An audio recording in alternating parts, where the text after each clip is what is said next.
I'm Peggy Peck, MedPage Today. We've just been through an extraordinary session at the American College of Cardiology.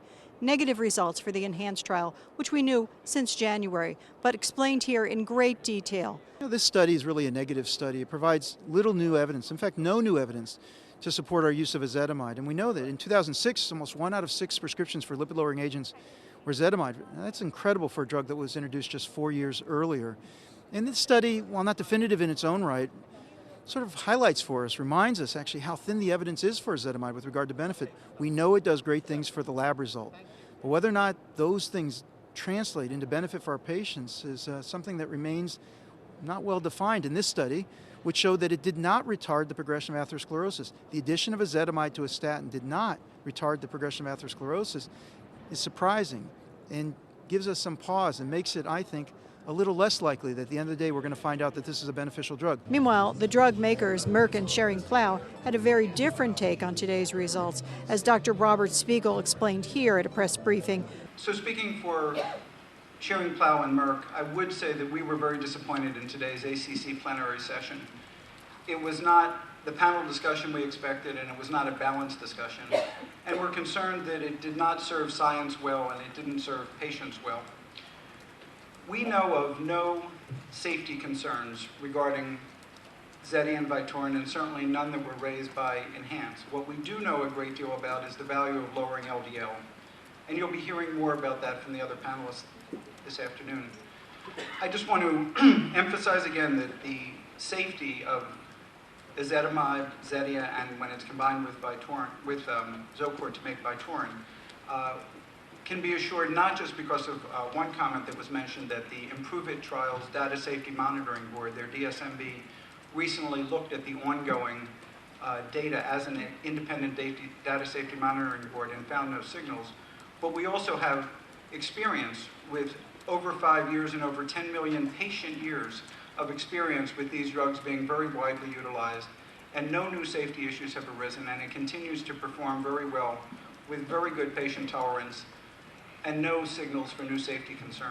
In my own clinic in Amsterdam, and I can only speak for what I do myself, we have the largest clinic in the world by far for familial hypercholesterolemia. I have 8,500 adults under our care and approximately 1,500 children. So this is a typical family clinic. For them, the addition of ezetimibe to statin therapy, and this is not low-dose statin therapy, this is the highest dose statin therapy, is the only way of getting a normal LDL cholesterol. So what do? I wait till I have the results of the Improve It trial. Because for many of these families, for the first time, they come back with their results from the lab and they show me an LDL that's in the normal range. I cannot go back to Amsterdam and tell them, listen, we've done a 700 people trial and now I'm going to stop ezetimibe. The second part of that question, what you're going to do for example, primary prevention, first prescription, secondary prevention, I think I have a number of very well-distinguished American colleagues who can answer that question much better, because I don't treat those patients. I just treat those patients with genetic high cholesterol. You have a drug that was approved only on the basis of its LDL, and for which we really still don't understand exactly its effects on patients. In making the kind of decisions about whether we should be using surrogates or not, I think it has to do with how serious is the underlying disease, what kind of alternatives do we have available to us, and if we are going to end up approving based on these surrogate outcomes, to what extent are we making sure that people know the strength of the evidence behind it? To what extent are we letting patients understand where we stand with regard to our confidence that this drug is eventually going to benefit them, and how much do we really know about safety? People may ultimately say, I would prefer to try it now. I mean, I bet that John's patients, and by the way, my expectation is that you've exhausted statin therapy in those patients. So he's talking about a group of patients in whom statins have already been used to their greatest extent. Now there's another medication. There's a probably pretty good bet that many of those patients, with regard to their preferences, would say, okay, I'll give it a shot, but they need to do that with full knowledge of the strength of the evidence. So I think it would be a big statement to say we should never use surrogate outcomes. I mean, how long can you wait and how much follow-up do you need? but I think they need to be balanced by the understanding how serious the disease is. Dr. Krumholz, in your analysis published in the New England Journal of Medicine, you said that the companies Merck and Schering-Plough spent an estimated $200 million for marketing and advertising of Ezetimabe's two drugs, Zetia and Vytorin, and that currently prescriptions for those drugs account for about 1 in 6 lipid-lowering prescriptions in the United States. For a drug that you're saying doesn't have a clear clinical benefit, is this an indictment of direct-to-consumer advertising?